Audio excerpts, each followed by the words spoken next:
नमस्कार शेतकरी मंडळी. तर हे सगळं शेण भरून मी टाकणार आहे आता आमच्या गोबर गॅसमध्ये. तुम्हाला तर माहीतच आहे, तुम्ही मागची व्हिडिओ जर माझे पाहिले असतील तर आमच्याकडं गोबर गॅस आहे म्हणून.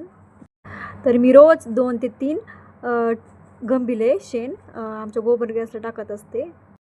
आपलं शेतकऱ्याचं घर आहे आणि आपल्याकडे गाय पण आहे, तर आपल्याला विकत गॅस घ्यायला परवडतो का? गॅसचे भाव पण खूप वाढलेले आहेत.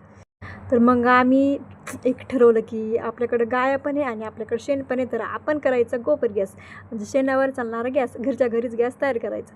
तर आता सगळं शेण मी रोज 2-3 टोपले शेण गोबर गॅसला टाकत असते. आणि आमच्या दारातच बोर आहे, तर बोरच्या पाईपने मी रोज शेण कालवत असते. कारण जर पाणी जर एक चांगलं असेल तर आपल्याला शेण कालवायला पण सोपं पडतं, जर आयतं पाणी असेल तर.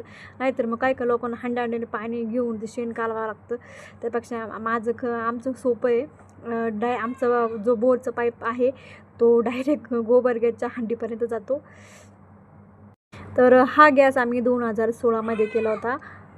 तर आम्हाला त्यावेळेस 30,000 रुपये खर्च आला. म्हणजे आम्हाला अनुदानात भेटला तो. आम्हाला 30,000 रुपये खर्च आला आणि त्यात आम्हाला 16,000 रुपये सबसिडी वापस आली. तर आम्हाला हा गॅस फक्त 14,000 रुपयामध्येच बसला. आणि या गॅसची जी गॅरंटी आहे गोबर गॅसची, ती 100 वर्षाची आहे.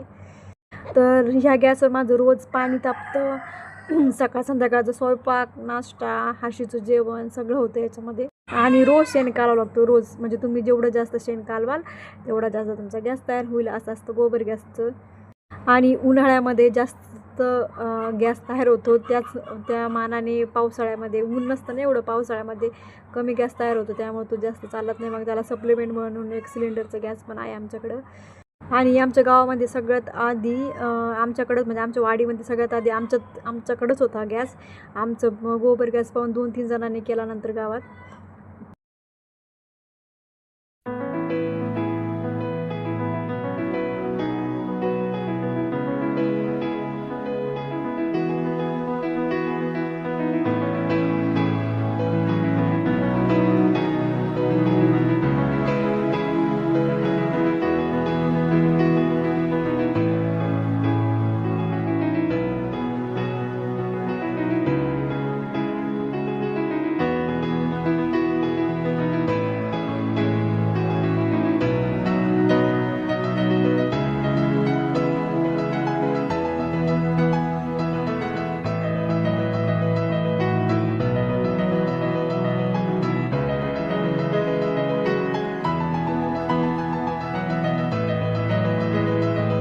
ही बघा माझी गोबर गॅसची शेगडी.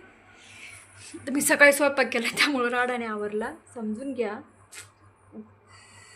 तर ह्या लायटरने मी पेटवते. अयो, हे बघा बघा आमचं फक्त शेणावर चालणारा गॅस. त्याचा रोजच वापर आहे ना, त्यामुळं बघा असं इथं त्याला स्विच घेतलं ते कमी जास्त असं झालं बंद.